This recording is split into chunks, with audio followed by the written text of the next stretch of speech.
sœurs dans le Christ, bonne fête de la Pentecôte. Aujourd'hui est un jour important pour nous, chrétiens catholiques, pour plus d'une raison. La première, c'est aujourd'hui que nous reprenons officiellement la célébration, en ce qui concerne notre paroisse en tout cas, la célébration dominicale avec le peuple de Dieu. Aujourd'hui, c'est aussi le jour où les apôtres ont reçu l'Esprit Saint, où l'Église est née. Aujourd'hui, c'est aussi le jour où le Seigneur vient renouveler sa grâce en chacun de nous. Mes frères et mes sœurs, mon homélie aujourd'hui tourne autour de 3 points. Mon premier point, c'est le souffle. Puisque la première lecture que nous avons entendue parle du souffle, et puis le psaume que nous avons entendu lui aussi parle de ce même souffle, et puis l'évangile nous dit que Jésus souffla sur eux. Frères et sœurs bien-aimés, après 2 mois de confinement, nous nous retrouvons. 2 mois se sont passés. 2 mois dans lesquels nous avons vécu dans la peur. La peur d'être contaminé, la peur du voisin, la peur d'aller même au travail. Pendant 2 mois, nous avons, comme les apôtres, vécu dans cette peur de s'évader. Frères, 2 mois se sont écoulés. 2 mois durant lesquels, mes frères et sœurs, nous avons été contraints à ne plus pouvoir célébrer l'Eucharistie avec vous. 2 mois durant lesquels nous avons été invités à vivre notre foi autrement.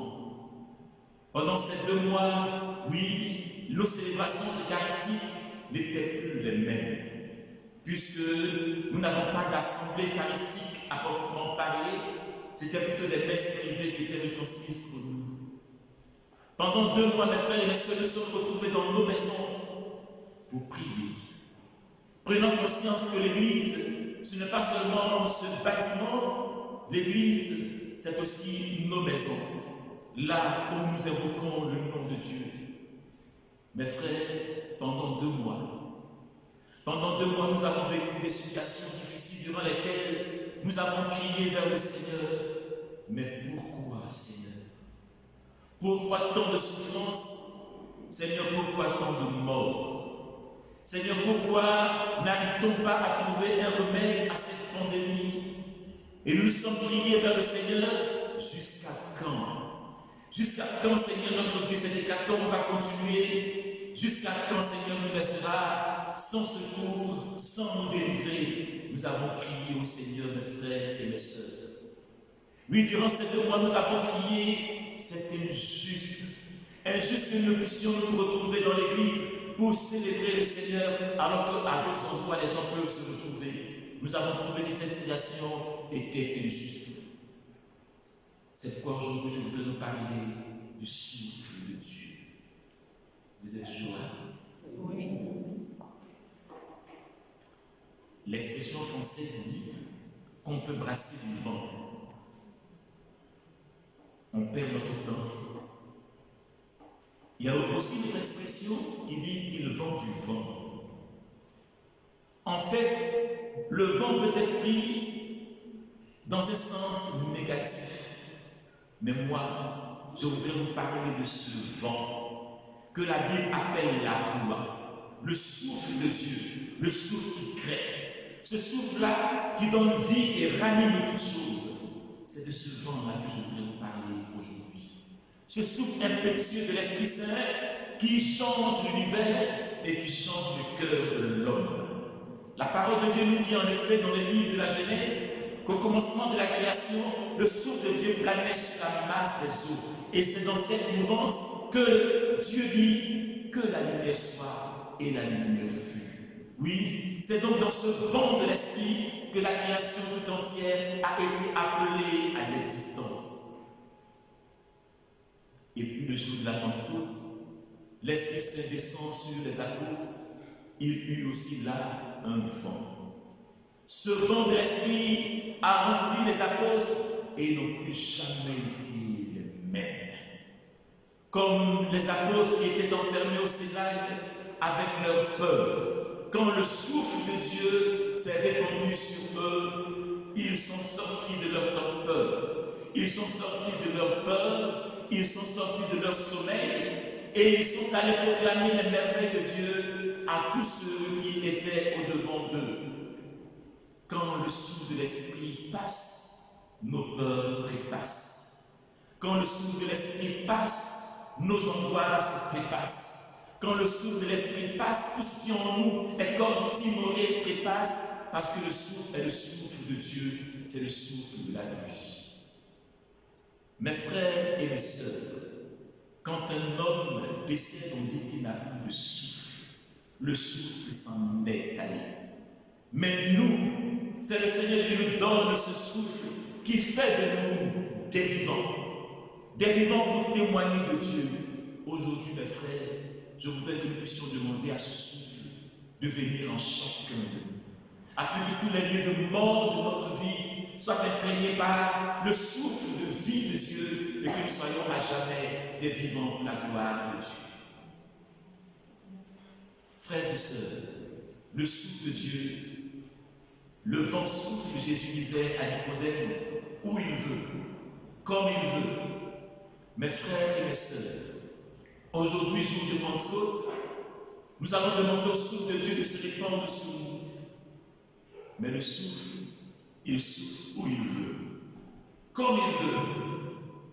C'est pourquoi le Seigneur disait à Pierre, quand tu étais jeune, tu mettais ta ceinture et tu allais là où tu voudrais. Mais quand tu seras devenu vieux, c'est un autre qui te scindra la taille et qui t'amènera là où tu ne voudras pas partir.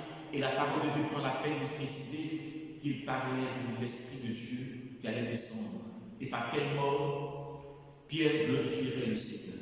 Je m'en vais à ce niveau de mes propos vous poser une question. Quels sont ceux et celles qui, en ce jour de la Pentecôte, veulent se laisser renouveler par le souffle de l'Esprit? Amen. Amen.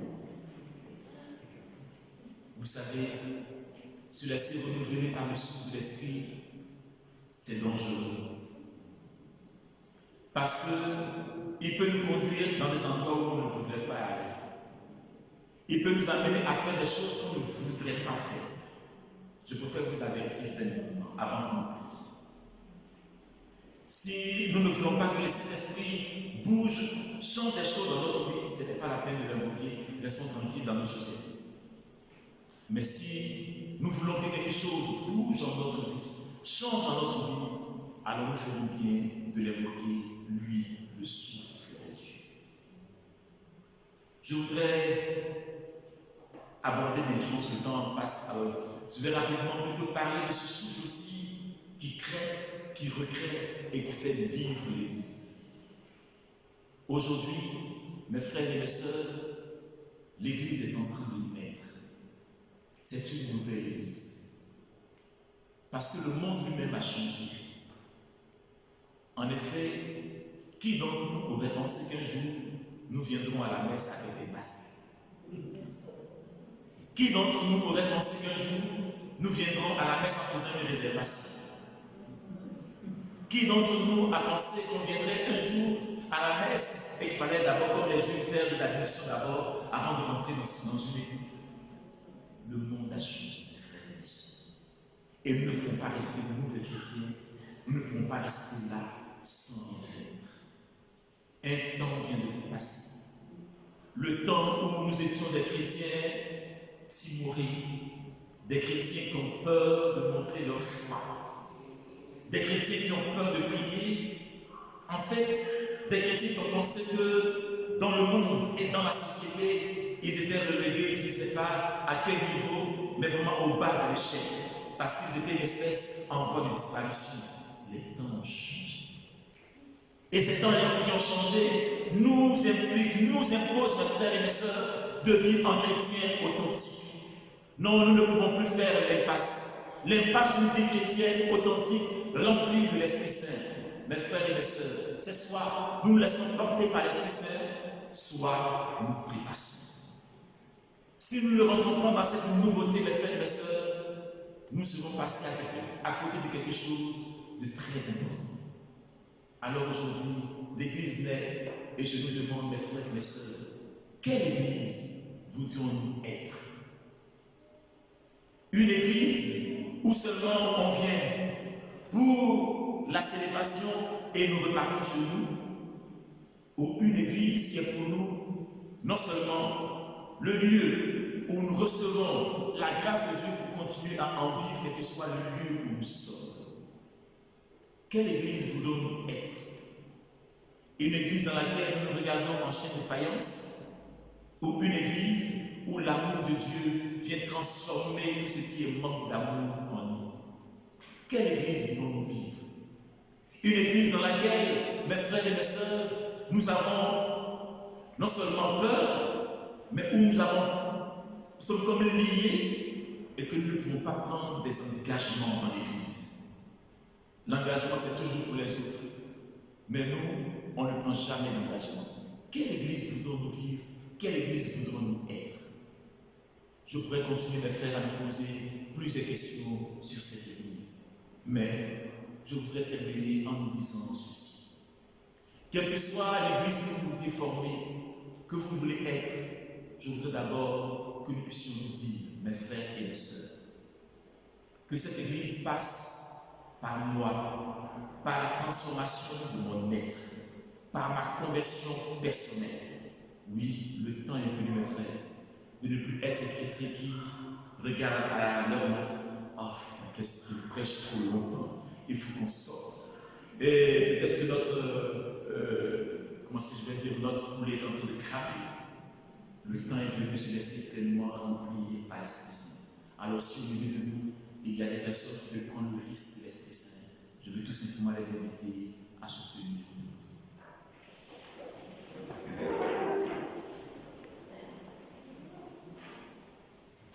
Je nous invite à disposer nos cœurs. Vous n'êtes pas obligé de vous tenir debout. Si vous ne voulez pas, vous restez assis. Je vous demande de vous lever pour ceux qui veulent vraiment recevoir l'Esprit Saint, qui veulent que quelque chose bouge dans leur vie chrétienne. Et ensemble, nous prenons ce chant. Au Seigneur, envoie ton esprit, qu'il renouvelle la face de la terre. Et pendant que nous prendrons ce chant, je voudrais que chacun de nous pense à sa vie et présente au Seigneur son désir d'être renouvelé par le souffle de l'Esprit.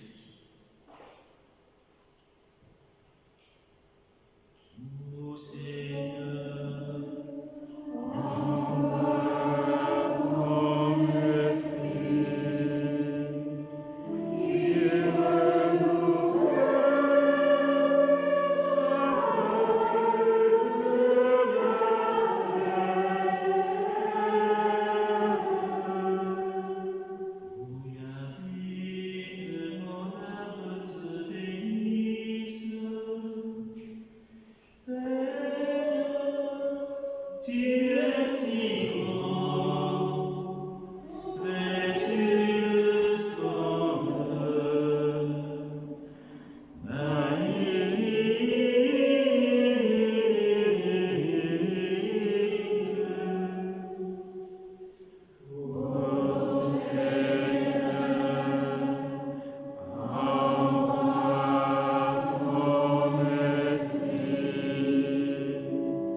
Esprit en nos cœurs, et envoie du haut du ciel un rayon de ta lumière. Viens en nous, Père des pauvres, viens dispensateur des grâces, des dons, viens lumière de cœur. Consolateur souverain, hôte très doux de nos âmes, adoucissante fraîcheur. Dans le labeur le repos, dans la fièvre la fraîcheur, dans les pleurs le réconfort. Ô lumière bienheureuse, viens remplir jusqu'à l'intime le cœur de tous tes fidèles. Sans ta force divine, il n'est rien en aucun homme rien qui ne soit perverti. Lave ce qui est souillé, baigne ce qui est aride, guéris ce qui est blessé, assouplis ce qui est raide, réchauffe ce qui est froid, rends droit ce qui est faussé.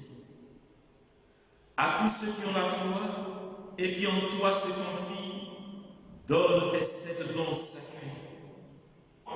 Donne mérite et vertu. Donne le salut éternel. Donne la joie éternelle. Seigneur, répands ton souffle sur notre assemblée en ce jour de la Pentecôte. Répands ton souffle pour recréer, Seigneur notre Dieu, notre relation avec toi. Fais-nous sortir de nos torpeurs. Répands ton souffle comme jadis tu l'as répandu sur les apôtres, que nos vies soient imprégnées de toi. Seigneur, viens nous toucher profondément, Seigneur, par la puissance de ton esprit. Ô Seigneur,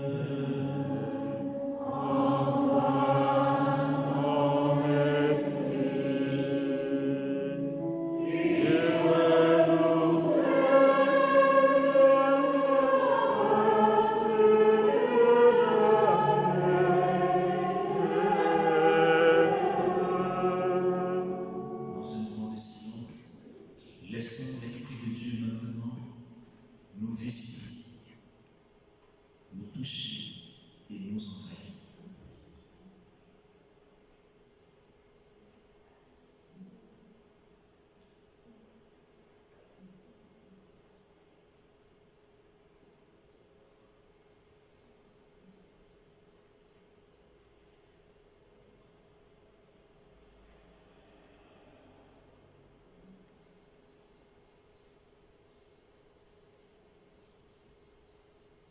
Ce souffle apporte beaucoup de paix dans plusieurs cœurs.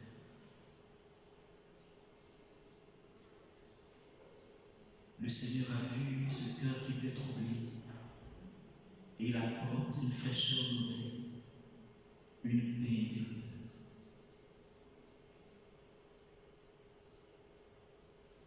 Le Seigneur vient consoler plusieurs cœurs aussi par la présence de son esprit. Parce que les situations que vous aviez du mal à accepter, des deuils qui ont été mal vécus, le Seigneur vient apporter cette fraîcheur, il vient apporter sa consolation. Le Seigneur vient fortifier aussi plusieurs cœurs, des personnes qui étaient en questionnement par rapport à leur foi. Seigneur, merci pour ton souffle et que ta grâce, Seigneur notre Dieu, nous fasse sortir de nos lieux d'enfermement, toi qui es vivant pour les siècles.